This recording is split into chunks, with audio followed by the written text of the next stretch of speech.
Good morning mga matik, kakarating ko lang sa bahay. Ngayon mga kamatik, pinakain ko sila ng pandesal kasi hindi sila nangangalian.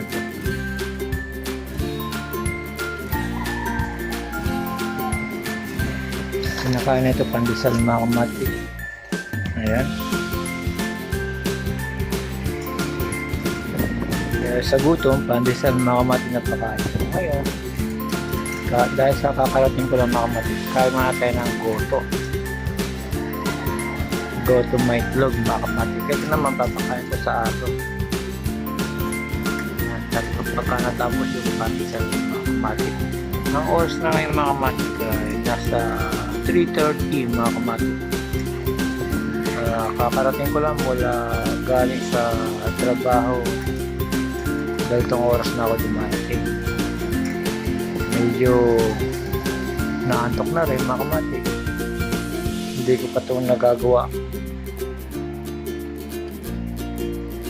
mga sarenggola, pero marami pa dito malalaki.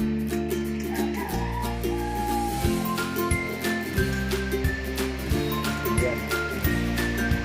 Yan yung mga malalaki natin sarenggola. Spider. Yan, dapat gagawa akong marami yan mga kamatik. Pero sa ngayon busy sa trabaho, gabi na ako dumating,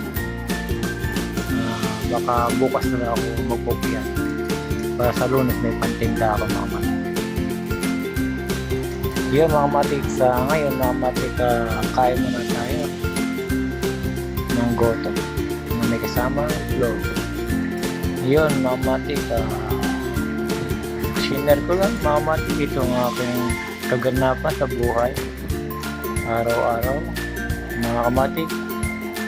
Dahil ito ginagawa ko, kumakain ako bago matulog mga kamatik. Siyempre pahinga ka muna para kung puyat ka, kailangan daan natin sa pagkakain mga kamatik. Kailangan kain ka ng kain kahit mapuyat ka na, at wala kang tulog, kumain ka ng kumain. Pangit kasi mga kamatik, pupuyat ka tapos di ka kumakain. Siyempre mga kamatik, kailangan natin alagaan ang ating sarili. Kasi once na bumigay ang ating sarili, wala na.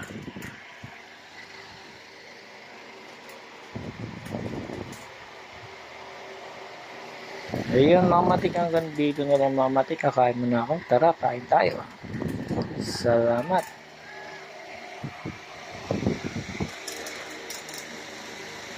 Tsaka isang kape.